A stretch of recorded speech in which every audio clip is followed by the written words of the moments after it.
A very good morning, dear children. Today we are going to start with Chapter 9 Environmental Management. First, we will look at the difference between climate and weather.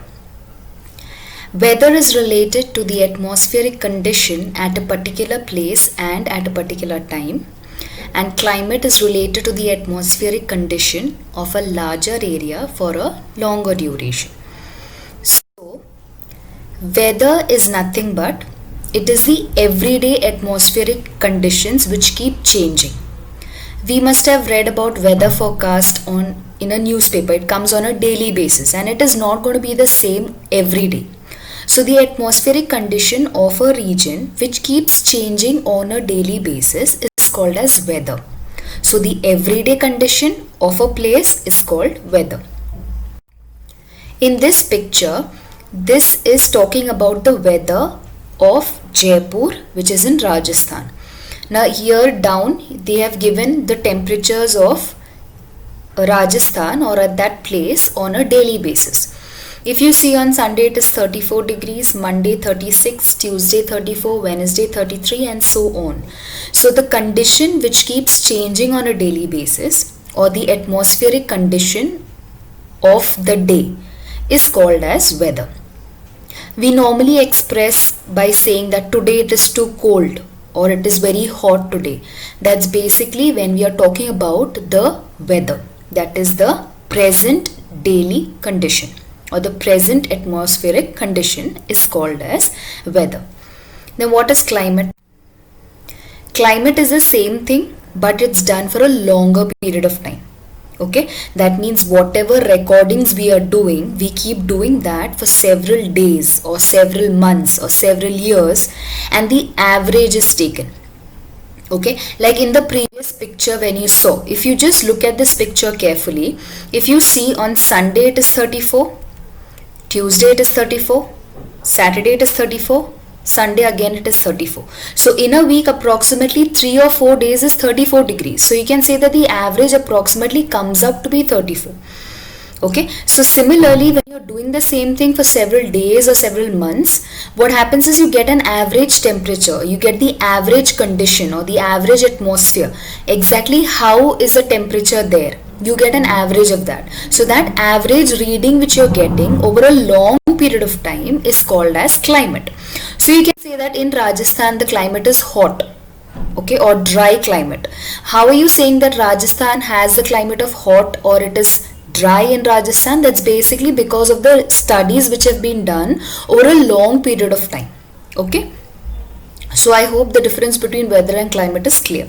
So weather means whatever is a present or the daily atmospheric condition and climate means the overall atmospheric condition. Okay, so weather it keeps changing on a daily basis but climate does not change continuously. Okay, it is what remains in a region for a longer period of time. Okay, but why are we learning this? Daily weather or climate influences the human lifestyle directly or indirectly. The land, water, plants, animals, they form the natural environment on the earth and they are responsible for the development. The environment is responsible for the development of these organisms. Okay, climate will determine the diet, the clothing, the housing, the occupation, the lifestyle of the people in that region. Like for example, the lifestyle of Kashmiri and the lifestyle of Rajasthani people, that's mainly influenced by the climate of that particular region. Okay, climatic factor is also responsible for weathering of the rock, because of which you have formation and enrichment of the soil, and because of the soil we have microbes in it and this microbe help in the formation of organic material. So in all you can say that weather and climate is extremely important. Okay, and this study of the weather and the climate is called as meteorology. So meteorology is a scientific study of the atmosphere that focuses on weather processes and forecasting. It is very important that we learn the climate and the weather, especially from the point of human life. There are various countries in the world which have established meteorological department for making and recording observations. These departments have observatories which are equipped with modern instruments and technology. Okay, and they keep learning about various environmental factors because of which they can predict the climatic changes. Now, this prediction they do by considering what is the present condition, they refer to the past condition, and they predict the future. So, present is studied, past is referred, and future is predicted. That is how the meteorological departments work. Okay, 23rd March is observed as the World Meteorological Day. Indian Meteorological Department. The Indian Meteorological Department was founded at Shimla. It has its head office in Pune. Its regional offices is in Mumbai, Kolkata, Chennai, Nagpur and Delhi. Okay. Now what is the Indian Meteorological Department doing? They make or prepare maps every day because of which they understand or they predict on a daily basis about the weather. The maps are made, they learn and provide information regarding the weather and the climatic conditions to other departments like shipping, agriculture, irrigation, marine oil, exploration, production and all there. Okay, they also predict about calamities like dust storm, sandstorm, heavy rainfall, hot and cold waves, tsunami, etc. And they communicate it to the other departments, all types of mass communication media, all citizens. They try to inform them about all this. Okay. Other than this, you even have them doing a lot of research on various aspects like which will be the instruments where you can actually predict or learn about climate. You can predict about the weather, you can predict about calamities, you can predict about rainfall. All this is what Indian Meteorological Department is doing. Now this predictions which we are doing, it is something which has, it's a concept which is as old as 100 years. Now the predictions which we keep doing or the predictions about climate or weather, it's not a new concept. It is as old as 100 years.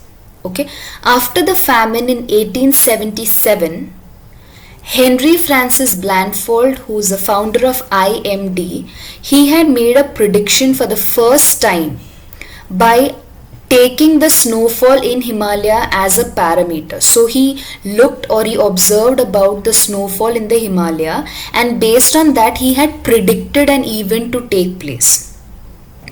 After him came Sir Gilbert Walker, who is the then director of IMD, who in the decade of 1930, he said that there is a relationship between various worldwide climatic factors and Indian monsoon.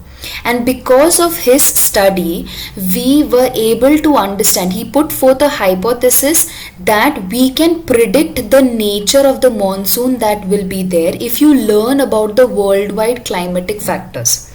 So you can predict monsoon by learning other factors. So that is that hypothesis or that relationship was given by Sir Gilbert Walker. Dr. Vasantrao Gowarikar, who in the decade of 1990, he gave a model based on whatever Sir Gilbert Walker had put forth. So he learned the hypothesis given by Gilbert Walker, and he made a model. He made a monsoon model. That's why he is also known as the father of the monsoon model. He made a model, okay, and this model was in use from 1990 to 2002. So you were able to predict about the monsoon by using the model where he took into consideration various parameters. Okay. There are various other models which are being used for predicting about weather and climate. Mathematical model. Now this is a model in which various events that are related to the weather that is considered, and how are these events interacting with one another, that is being analyzed by the computer. So you're taking various aspects related to the weather and you see how they are interacting with one another, and then that interaction is analyzed by the computer and a prediction is being made. That is called as a mathematical model. Holistic model. This is where a collective prediction is being made. That is, whatever models are being used in a department, all the models, the results from all the models are taken and collectively it is studied and collectively a prediction is given. That is called as a holistic model. So this is where many models are considered together to give one single prediction. Statistical model. In this model, the current climatic observation of a region is compared with the earlier observation. In this, various aspects are considered like temperature, pressure, rainfall, etc. So, the temperature of the current temperature is compared with the earlier temperature. The current pressure is compared with the earlier pressure. The current rainfall is compared with the earlier rainfall. So a comparative analysis is done and the data is analyzed through statistical methods and predictions are made. That is called as the statistical model. Okay. Most of the meteorological models, most of the models which are being done to learn about weather and climate, they all study the interrelationship, or they all study how are various aspects dependent on one another. So even though I'm learning temperature, I know that this temperature may depend on various other aspects of the atmosphere. So whichever model you take, let it be mathematical, let it be statistical, or any model you take which is being used in the meteorological department, most of them study about the interrelationship of various aspects being put together. And because these aspects are never constant, the models also need to be changed continuously. So even if there are models being used today, they won't be learned or they won't be used for a long period of time. They will change over time depending on how the aspects are changing. There are new models which are being developed in various places based on the new technologies which are developing. The main focus is on development of various systems and especially satellite technology. I hope this is clear. In the next class, we will be learning about solid waste management. Thank you.